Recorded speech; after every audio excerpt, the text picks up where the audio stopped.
Welcome back, everyone, to Point of Sale, of course, the show where we break down great retailers and the data and technology that move their supply chains. Now, today I'm really excited because we get to nerd out about a specific topic that if you know me, you've probably heard me talk about these in the past. I've actually wrote about a few patents. We're talking IP today, patents within our industry and logistics as a whole. I think we talked last year about FourKites, a visibility provider, and the visibility patent that they are able to acquire. I've also written about the tracks patents that they actually lost over time and just recently lost in after a court case against someone that they were looking to, of course, get licensing fees from. So it's an interesting space to me because there's so many back and forths between if patents do create innovation, if they're worth actually acquiring, and if they, like I said, restrict or actually motivate those to innovate, especially when it comes to technology patents and almost ideas that seem so abstract that they're difficult to really grasp and understand. And let's review actually a few retail patents and that I think will kind of help you understand where we're going today with this talk. And we're definitely going to have a guest who can help us understand the patent maybe industry a little bit more as well. I think the biggest patent, if we're going to sit here and talk about retail, especially point of sale, is Amazon's one-click patent. It was a game changer. Now, this came out during the .com eras. And basically, it covered the technique of allowing customers to make purchases with the payment information needed to complete the purchase having already been entered by the user previously. So in your head, you're probably thinking, well, pretty much every website that I use nowadays down to DoorDash allows that. Well, yes, but we're talking about a time where that was actually pretty obscure. We're talking about the time where Amazon was going from just helping books be sold better online to creating an idea that most retailers couldn't even really consider. Now, of course, it definitely paid off for Amazon and its competition. Apple, for example, ended up licensing it in 2000 for about $1 million. Barnes and Noble, which is kind of ironic if you think about how Amazon first entered the scene. Barnes & Noble lost a huge litigation against Amazon for their express lane option back in the day. Now, the amount of that settlement was never disclosed, but we're sure it was at a hefty price point. Now, here's the thing. Like I said, you're thinking, well, this technology is pretty much used everywhere nowadays. And that's right. And that's what the interesting thing about a lot of technology patents is they're harder to hold up in patent court as the abstract idea becomes more known and more utilized and more seen across the industry. Their patent expired in 2017. They were already having difficulties fighting it and keeping it up in court, and they just let it die because they understood how obvious that technology had become. That's, again, the interesting thing about technology patents in particular is, like I said, the more commonly that technology becomes used or seen in the industry, the less valuable it becomes. Now, there's all types of patents out there, and especially our retailers hold some really incredible ones.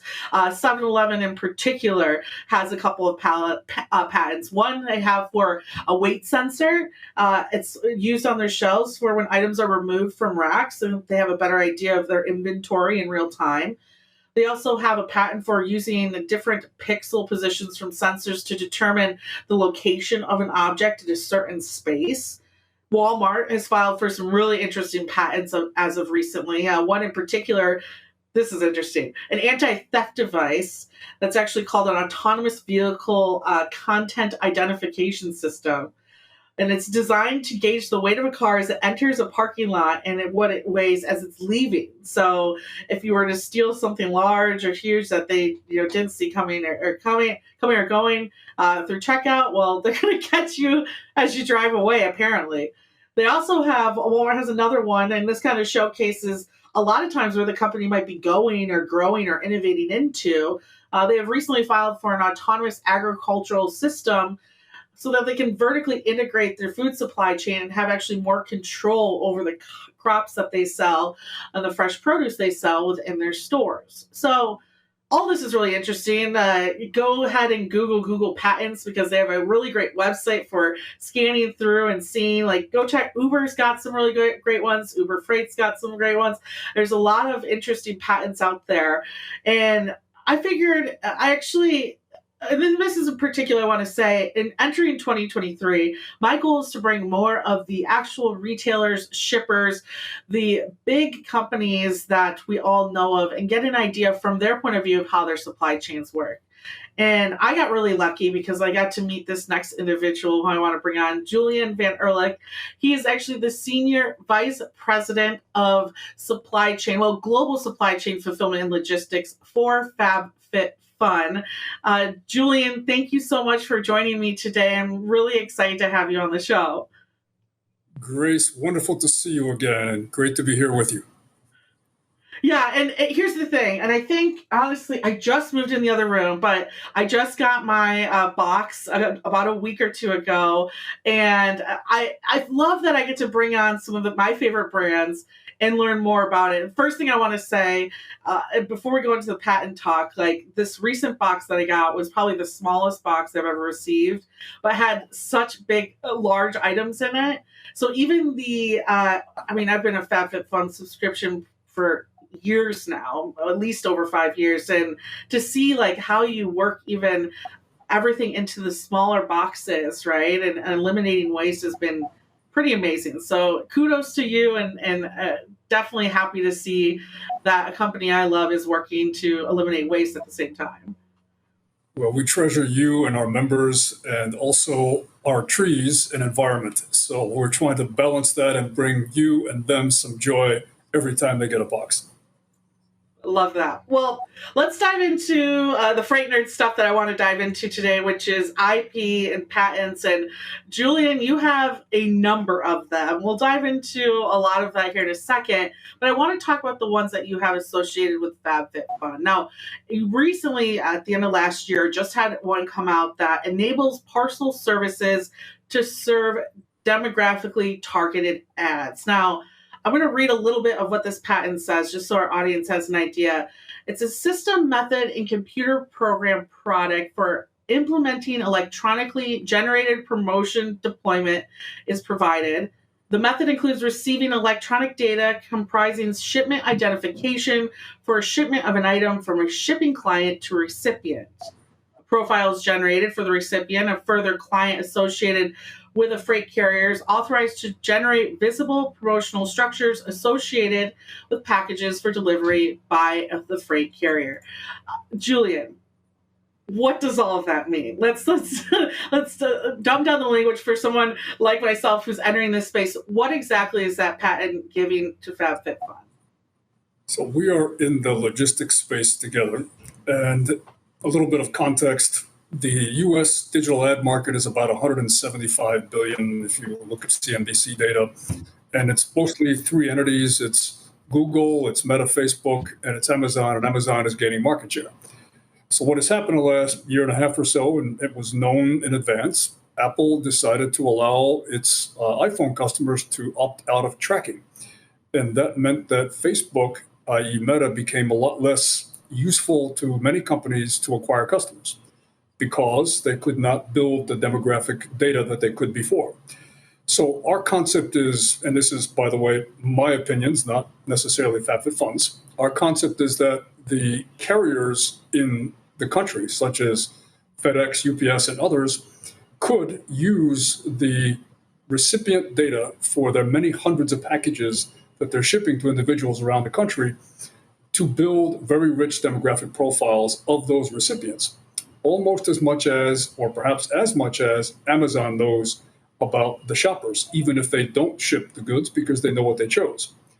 Also, shippers like us could opt to tell the carrier what is in the package. So not only do they know who shipped it, how big it is, how much it weighs, what the recipient is doing in terms of receiving from many different shippers, different packages, but also the categories of goods in the package. Now, that allows the building of a very rich profile of each recipient.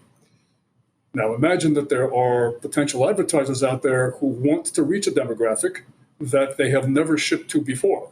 The carrier would know that, and the carrier could serve an ad to that demographic in a number of ways. It could be, for example, on a tracking page, because as soon as you track the package, they will reference that back to a demographic profile that they built, and they can insert a very targeted ad right next to your tracking search. It could also be on an email update or an SMS update for your package status. It could be on a digital packing slip. So, for example, we no longer ship physical packing slips. We send digital packing slips, but we don't do anything else to engage our members with those. But FedEx or UPS or another carrier who's built a profile could know more about our member than we do and tell us what relevant ad to serve inside our digital packing slip. So the general concept is to create a new vehicle for serving ads and finding clients that is novel and that leverages a lot of data that's out there, but it is not utilized by the carriers.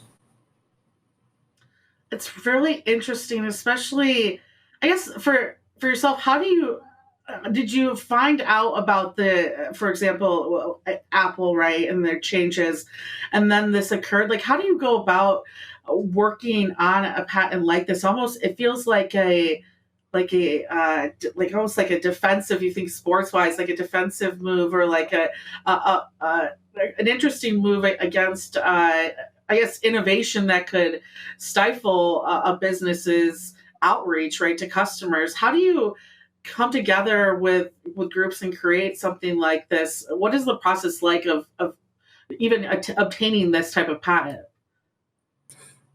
One is envisioning what is possible, almost a childlike curiosity, because I never fully grew up. I'm a child at heart. Envisioning what could be done to create a whole new means of finding customers that is really highly demographically rich. So that's part of it. Another part of it is we want to be sure that someone else doesn't get patents that would prevent the carriers from doing this if they chose to do it. That someone else could be Google, could be Amazon. They're known to do that, and I can't blame them. They could patent a space so that only they can control that space and someone else can't. So part of the concept is to create a vehicle that could serve ads and be useful to companies like us and many other companies. Part of it is to be sure that someone doesn't come in and prevent the carriers from doing this if they want to. Now, you may know that FedEx in December actually tried that with a few companies. So it's not, private information. It's publicly known that FedEx tried serving digital ads, but they were not targeted to the package recipient. They were just randomly served ads, and we participated. So this is in its nascency, and FedEx has an entity called Digital DataWorks that they've invested a lot of money in, that is looking for ways to leverage the data that they have. And we want to be sure that we can provide one way for carriers to feel comfortable that they can invest in. Yeah, and it's honestly, it seems like really incredible timing too. I've been reading a lot about what retailers can do during times like these when there is maybe less consumer spending, and the biggest thing is promotion, marketing, and generating really new sales from those that they haven't reached in the past. So it's been interesting for myself to kind of, in the same way, kind of like curious and nerdy in the way of like watching companies, even like Walmart, expand their marketing services and things of that nature, where, a regular consumer just considers Walmart as the superstore that they can go to pretty much grab everything at a lower cost. But it's really, I guess, interesting to see companies like yourself and just someone like yourself as well invested in ways that, yes, you can use like data to really grow and expand during these times. Yes, and it's a necessary thing for us to do because the search for relevancy is critical. You don't want to be bombarded with irrelevant ads that you don't want to respond to, and you're being hit up again and again and again. So part of it is to create relevancy and also to create a platform that carriers can invest in, because this will be a very, very large undertaking to create the kind of technology that can do this effectively. And having patents can afford that protection, that when you license that patent, whether it's exclusive or non-exclusive, you can be pretty comfortable that that investment is more likely to have a return. 100%. And it's from the people I spoke to who have received patents, especially in our space. That's usually that big point, and also just protecting the incredible work that those have done to improve their logistics capabilities. Which I want to dive into this next one that you acquired, I believe, last year as well. It was a patent for technology that addresses a significant gap in capabilities of warehouse management systems in managing expiring product with multiple servings days. So to get a little verbiage out there for our audience, it disclosed our systems and methods for inventory management based on effective days to expiry accounting for serving days of an expiring item and inventory days of supply. There's more verbiage to that as well, but can you tell us a little bit about this one and where the idea for this IP came about as well? I was in the semi-perishable business and in the nutritional supplements business in my past, and we had the following problem. We would have a 180-day supply of fish oil bottle. However, it expired in 150 days. So the actual item expired in 150 days, but the contents expired in 180 days. So when you get it as a customer, your last 30 servings have effectively expired. And there is no technology today that ties together when the item expires versus when the contents expire. So suppose you get a tube of retinol cream or sea serum, and that tube lasts 6 months, but it expires in 4 months. Today's WMS are going to ship it. And that creates a customer problem. Or two stores, one store is a $500,000 a year store, and one store is a $10 million a year store. The WMSs are going to ship the first expiring lot to both of those stores, when in fact they should ship a longer life lot to the slower turn store to avoid markdowns and mark out of stock because of customer perception or expiration. So that problem, we had to deal with spreadsheets and tell our fulfillment provider specific lots that they were to pick for specific store transactions from a spreadsheet, which created manual orders because no WMS could handle it. So this technology addresses that problem for WMS systems, whether they're off the shelf, such as our High Jump or Manhattan, or if they're custom built, like Amazon's. But that's the problem we're trying to deal with, and it's a very big one in retail. My experience is that retailers are losing on perishable product somewhere around 1.4% of margin by having to mark down items or marking them out of stock because of that content expiration problem. That is very interesting, especially the retinol cream I just got in my box this last month too. So I'm happy to know that I used it and it wasn't expired for this exact reason. No, it's so many interesting small problems, especially company like FabFitFun, right? That's moving so many different SKUs. And I think about, all these even larger companies that are dealing with, we talked about Walmart a little bit too, Target, a lot of those companies who are moving not just food, but medicines, makeup, etc. Right? This could help solve a lot of issues as well. Did you see any issues when, I guess when you're building out or creating the verbiage for a lot of these? I'm sure there's lawyers and things like that involved. When you're working on these patents, are there any problems that arise throughout the process that you commonly have to deal with as well?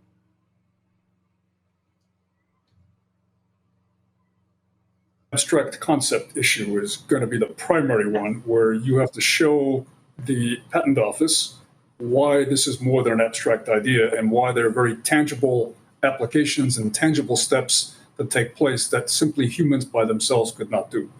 So that is one of the issues. And of course, all of the prior art, one has to study the prior art the world over, not just patented art, but any kind of published art. That someone else might be practicing something that even if there's no patent, you have to show that there is no known art anywhere that relates to this concept, that it is not abstract, that it has practical applications, and you have to show a potential user how they would do this.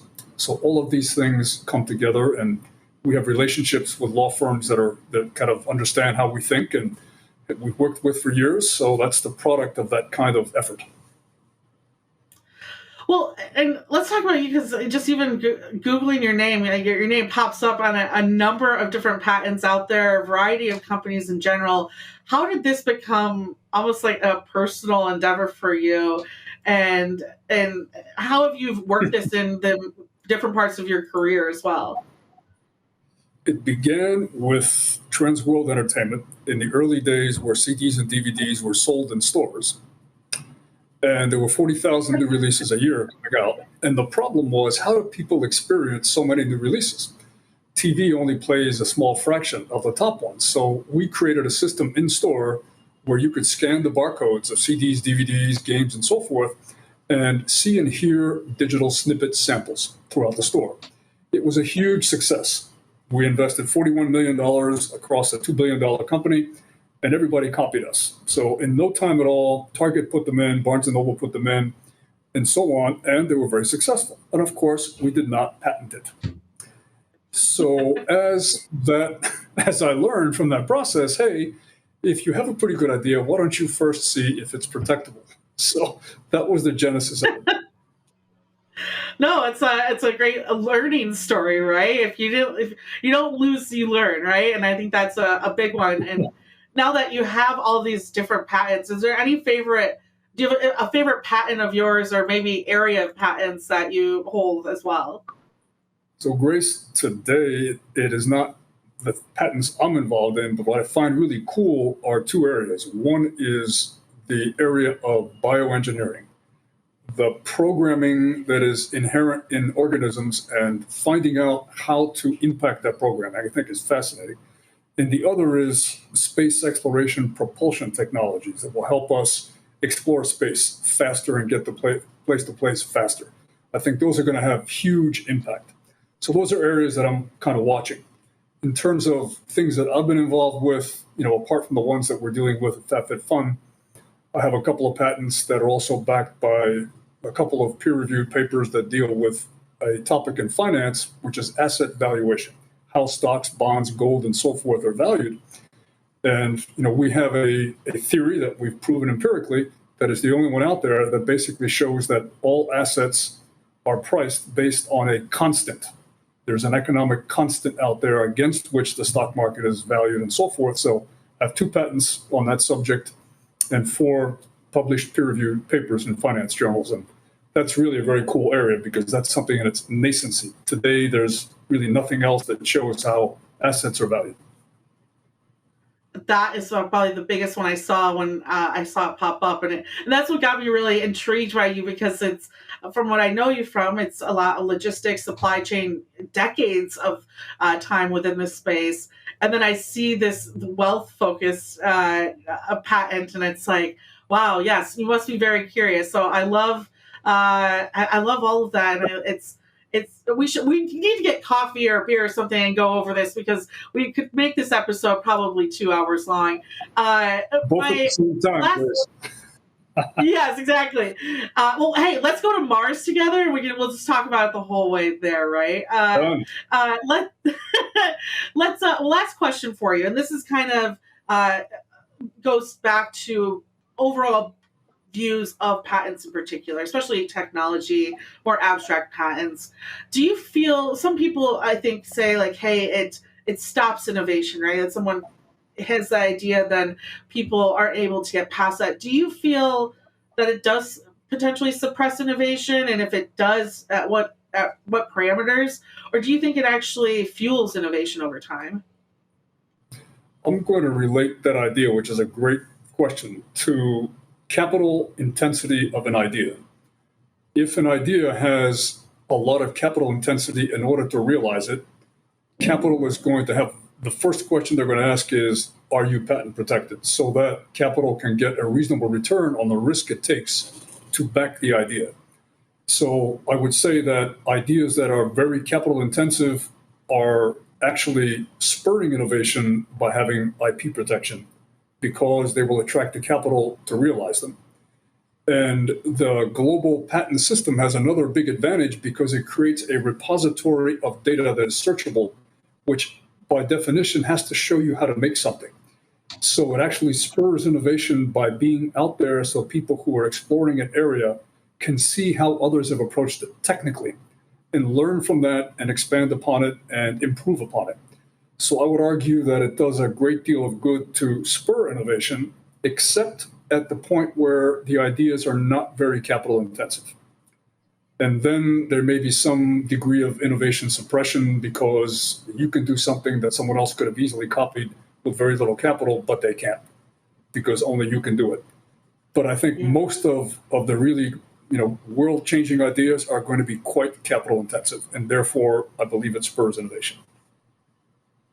Yeah, and that's what many people I've talked to who have IPs, especially in this space, is that exact reason. Not only the capital, but the work that their teams put behind it, right? It's worth protecting at the end of the day. And that's what makes this country great, is that we have the option and the capabilities to protect those free ideas that we're allowed to have. So, Julian, thank you so much for coming on the show. We're going to definitely have to have you back on here in the future. And for everyone out there, go check out FabFitFun, what they're offering. It's a wonderful time. And as a freight nerd, what a great episode. I absolutely love that. Thank you again to Julian and the team. For everyone out there, hope you enjoyed it. Make sure you go to FreightWaves.com/POS. Sign up for our point of sale newsletter and check out our new episodes every single week on FreightWaves TV as well. Thank you all for listening and keep on shopping. So we have more shows to come.